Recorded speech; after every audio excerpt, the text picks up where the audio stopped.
पेशावर में federal constabulary के headquarters पर अफगान दहशतगर्दों का हमला नाकाम बना दिया गया।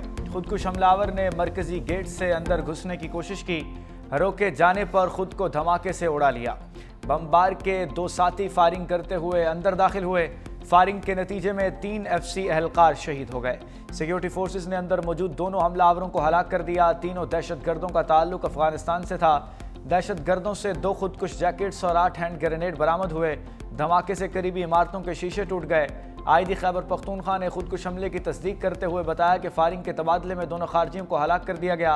सर्च एंड क्लियरेंस ऑपरेशन के दौरान सदर FC रोड और करीबी स्कूल्स को बंद रखा गया है। बाद में आर्जी तौर पर मुअत्तल BRT सर्विस भी बहाल कर दी गई।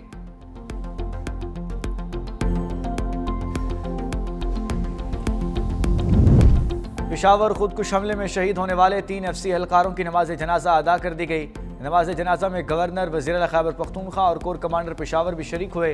IG पुलिस समेत दीगर आला अफसरान का शोहदा को खिराज अकीदत।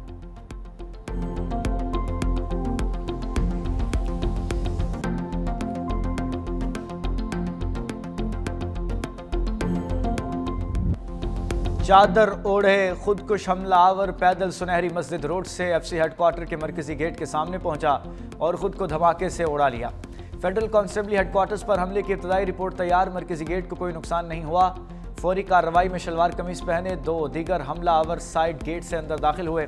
हमलावर अंदर दाखिल होने के बाद दाएं जानिब मुड़े और मोटरसाइकिल स्टैंड के करीब फायरिंग करते रहे। सिक्योरिटी फोर्सेज ने दहशतगर्दों को मरकजी गेट से 30 से 40 मीटर के फासले पर हलाक किया। FC हेडक्वार्टर में इस वक्त आला अफसरान मौजूद थे और नफरी भी ज्यादा थी। दहशतगर्दों का मकसद लोगों को यरगमाल बनाना था। सर्च एंड क्लियरेंस ऑपरेशन के बाद FC हेडक्वार्टर को मुकम्मल तौर पर क्लियर कर दिया गया।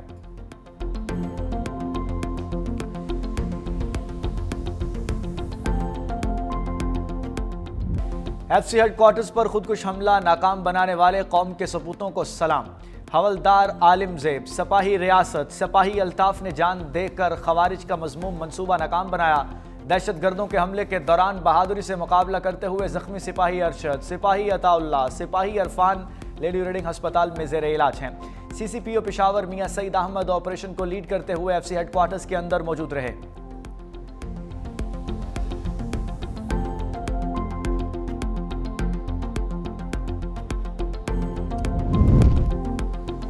वज़ीर आला KP सुहेल अफरीदी की लेडी रीडिंग अस्पताल आमद। FC हेडक्वार्टर्स धमाके के जख्मियों की आयादत की। वज़ीर आला सुहेल अफरीदी ने कहा, दहशतगर्दों की बुज़दिलाना कार्रवाइयाँ आवाम और सिक्योरिटी फोर्सेज के हौसले पस्त नहीं कर सकती।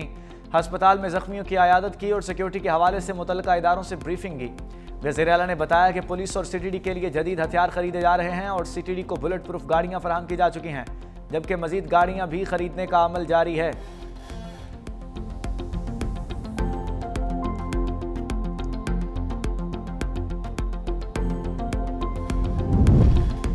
FC हेडक्वार्टर्स के गेट पर खुदकुश हमले की फुटेज मंजरेआम पर आ गई। वीडियो में चादर ओढ़े दहशतगर्द को मरकजी गेट पर खुदकुश हमला करते देखा जा सकता है।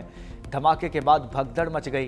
तहकीकाती इदारों ने इब्तदाई रिपोर्ट तैयार कर ली। ज़राए के मुताबिक धमाका उस वक्त हुआ जब क्वार्टर में परेड जारी थी। परेड के वक्त 450 एहलकार मौजूद थे। हमला बाकायदा मनसूबाबंदी के तहत किया गया। दहशतगर्दों का टारगेट परेड था।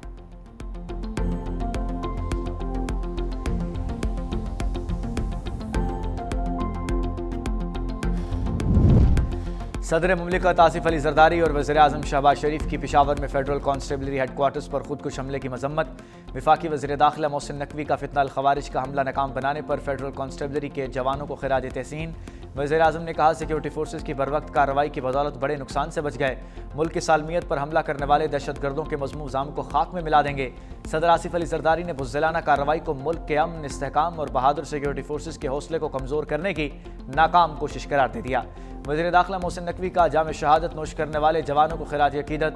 शहीद जवानों के लवाहिकीन से दिली हमदर्दी और इज़हार ताज़ियत। वज़ीर आला खैबर पख्तूनख्वा सुहेल अफरीदी ने IG पुलिस से फौरी रिपोर्ट तलब कर ली। जख्मियों को फौरी बेहतरीन तिब्बी सहूलियात की फराहमी की हिदायत। का बुज़दिलाना हमले में मुलव्वस अनासर को कैफरे किरदार तक पहुँचाया जाएगा। बिलावल भुट्टो और वज़ीर आला सिंध मुराद अली शाह की भी मसम्मत।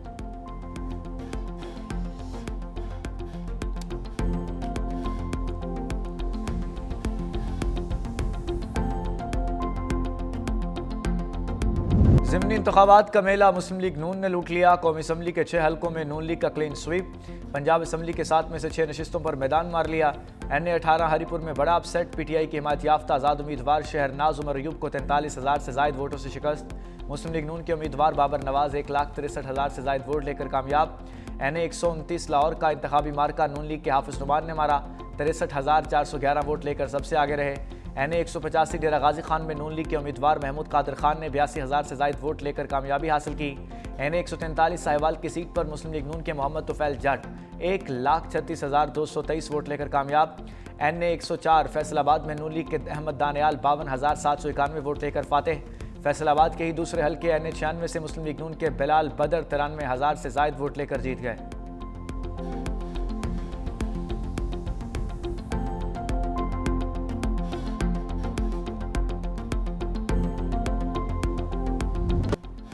ज़िमनी इलेक्शन में पंजाब असम्बली के 7 में से 6 सीटों पर मुस्लिम लीग नून फातेह। 1 सीट पीपल्स पार्टी के नाम।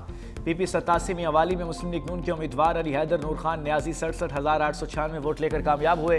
PP 98 फैसलाबाद में नून लीग के आज़ाद उम्मीदवार अली तबस्सुम ने 44,388 वोटों के साथ कामयाबी समेटी। PP 115 फैसलाबाद से नून लीग के उम्मीदवार मोहम्मद ताहिर परवेज़ और PP 116 फैसलाबाद से अहमद शहरियार 48,824 वोट लेकर कामयाब। PP 203 साहिवाल की सीट नून लीग के मोहम्मद हनीफ ने अपने नाम कर ली। नून लीगी उम्मीदवार ने 46,900 वोट हासिल किए। PP 73 सरगोदा से मुस्लिम लीग नून के सुल्तान अली ने 71,000 से जायद वोट लिए। PP 269 मुजफ्फरगढ़ में पीपल्स पार्टी के मियां अलमदार अब्बास कुरैशी 55,611 वोट लेकर जीत गए।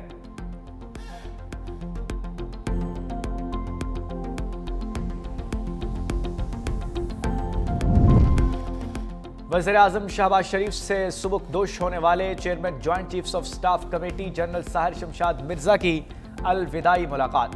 वज़ीर-ए-आज़म ने जनरल साहिर शमशाद मिर्ज़ा की पेशावराना सलाहियतों को सराहा। वज़ीर-ए-आज़म शहबाज शरीफ की ज़ेर सदारत मुल्क की बरामदात में इजाफे से मुताल्लिक इजलास में ज़ेली वर्किंग ग्रुप की सिफारिशात का जायजा। वज़ीर-ए-आज़म की हिदायत पर एक्सपोर्ट डेवलपमेंट सरचार्ज फौरी तौर पर ख़त्म करने, एक्सपोर्ट डेवलपमेंट फ़ंड और तमाम जारी प्रोग्राम्स के आलमी मयार के मुताबिक थर्ड पार्टी ऑडिट का फैसला। फ़ंड के शफाफ और मौसर इस्तेमाल के लिए प्राइवेट सेक्टर से मौजूद चेयरमैन की तकर्रुरी की हिदायत। वज़ीर-ए-आज़म ने वाज़ेह किया कि IDF का गैर मुतल्लिका इस्तेमाल किसी सूरत काबिल कबूल नहीं। रकम सिर्फ बरामदात में इजाफे, रिसर्च एंड डेवलपमेंट, हुनरमंदी, ट्रेनिंग और आलमी मयार की सहूलतों पर खर्च की जाए।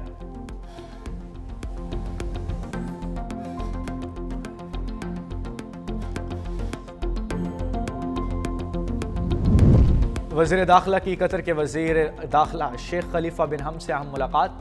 दो तरफ़ा ताल्लुकात पर तबादला ख्याल किया गया। कानून नाफिज करने वाले इदारों के दरमियान ताउन बढ़ाने पर इतफाक हुआ। मंशियात स्मगलिंग की रोकथाम, साहिली मुहाफिज फोर्सेस के राब्ते और हम आहंगी को मज़ीद मजबूत बनाने पर तफसीली गुफ्तगू।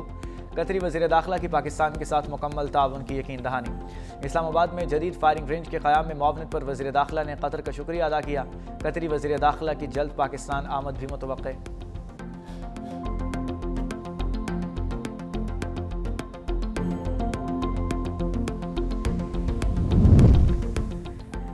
वज़ीर आला सिंध सैयद मुराद अली शाह से कतर के शाही ख़ानदान के शेख अहमद बिन सानी की मुलाकात। दो तरफ़ा ताल्लुकात, सरमायाकारी और मुश्तरका मुस्तक़बिल के मनसूबों पर तफसीली गुफ्तगू। वज़ीर आला ने सूबे में सरमायाकारी की दावत दी।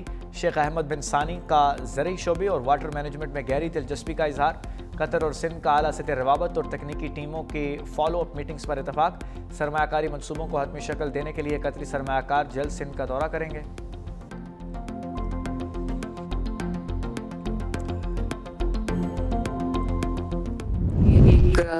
बाई इलेक्शन नहीं था, बेसिकली एक रेफरेंडम था जिसका फैसला पंजाब के अवाम ने और इवन KPK के अवाम ने मुस्लिम लीग नून के हक में किया, जिनको इमरानदार जजेस के आसरे पे खड़े होकर इलेक्शन जीतने की आदत थी, जिनको जनरल फैज हमीद इलेक्शन जिताता था। आज ना फैज हमीद है ना वो इमरानदार जजेस हैं, तो अल्लाह ताला ने उनकी रियलिटी पूरी दुनिया के सामने खोल के रख दी। ज़िमनी इंतखाब रेफरेंडम था जो नून लीग ने जीत लिया। परफॉर्मेंस से बेहतर कोई बयानिया नहीं हो सकता। आज ना फैज़ है ना वो जजेस जो उन्हें जितवाते थे। वज़ीर पंजाब मरीम नवाज का सूबाई वज़रा और सेक्रेटरीज के इजलास से खिताब। कहा, इलेक्शन का बाइकआउट तब होता है जब आपको शिकस्त का यकीन हो। इलेक्शन हार कर बाइकआउट करना मुनाफिकत है। हमने जेलें काटी लेकिन इलेक्शन का बाइकआउट नहीं किया। फैज हमीद ने पूरी ताकत के साथ पीटीआई का साथ दिया। डस्का इलेक्शन में पूरी इंतजामी मशीनरी पीटीआई के साथ थी। अब कैदी नंबर 804 के नाम पर इलेक्शन लड़कर उन्हें अपनी मकबूलियत मालूम हो गई है।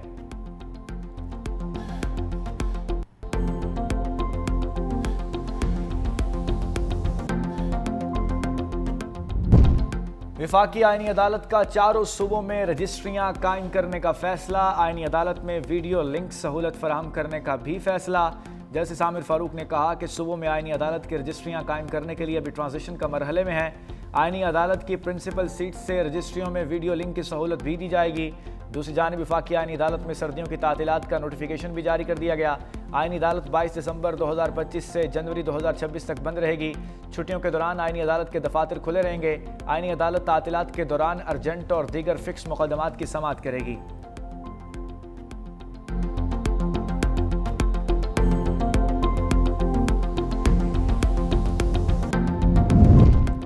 जुए ऐप प्रमोशन केस में यूट्यूबर सादुर रहमान उर्फ डक्की भाई की जमानत मंजूर।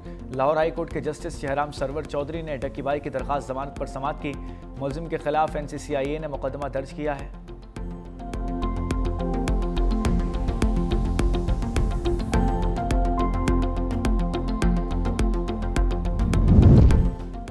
करप्ट और रिश्वतखोर मोदी के दौर में भारत में करप्शन के रिकॉर्ड टूट गए। सफाक, मोदी, अडानी, अंबानी गठजोड़ ने मुल्क को तबाही के दहाने पर पहुंचा दिया। भारतीय जरीदे दीवार के मुताबिक माली बदउनवानी, मजहबी तकसीम, सियासी इंतकाम, बलडोजर कल्चर और नफरत नई शनाख्त बन चुकी। रूसी तेल से अवाम के बजाय अडानी और अंबानी को फ़ायदा पहुंचाया गया। हिंडनबर्ग रिपोर्ट के मुताबिक के बाद भी SEBI ने तहफ़्फ़ुज़ दिया। वज़ारत ख़ज़ाना ने LIC को अरबों डॉलर अडानी ग्रुप में झोंके। भारतीय जरीदे के मुताबिक सरकारी इदारे और कौमी असासे औने पौने दाम बेचे गए। अंबानी और अडानी की दौलत कई गुना बढ़ी, जबकि भारत का हंगर इंडेक्स 102 तक गिर गया। अमीरी और गरीबी का फ़र्क रिकॉर्ड हद तक बढ़ गया। सिर्फ 10% लोग 80% दौलत पर काबिज हैं। पाकिस्तान के वर्ल्ड इकोनॉमिक फोरम में शमूलियत, क्रिप्टो और डिजिटल मईशत में अहम पेशरफ्त। वज़ीर मुमलिकत बराए क्रिप्टो और ब्लॉकचेन बिलाल बिन साकिब वर्ल्ड इकोनॉमिक फोरम की आलमी स्टीयरिंग कमेटी के रुकन मुंतखब। वर्ल्ड इकोनॉमिक फोरम की डिजिटल असासाजात कमेटी में बिलाल बिन साकिब की शमूलियत पाकिस्तान की बढ़ती हुई आलमी साख का बैनुल अक़वामी सतह पर एतराफ़ है।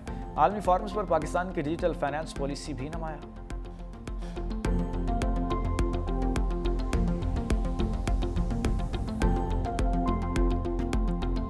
कराची के इलाके नाज़िमाबाद में फायरिंग से खातून जाँ बहक। खातून शादी में शिरकत के लिए जाते हुए नामालूम सम से आने वाली गोली का निशाना बनी। जबड़े में गोली लगने से खातून शदीद जख्मी हुई। 30 साला समीना को तशवीशनाक हालत में सिविल अस्पताल जाया गया, जहां वो दौरान इलाज चल बसी।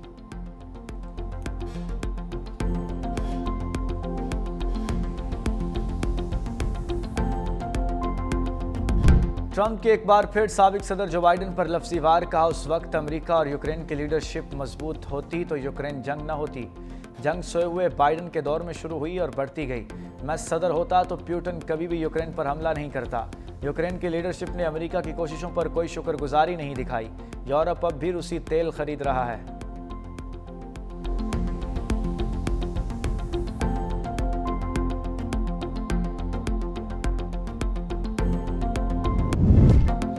कराची में आलमी सकाफती मेले के रंग। मेयर कराची मुर्तज़ा वहाब का अपने बच्चों के हमरा आर्ट्स काउंसिल का दौरा। स्नारकर पर सवार होकर फ्रांसीसी आर्टिस्ट शेफोमी के म्यूरल आर्ट का मुआयना। मेयर कराची के दीवारी फ़न की तारीफ।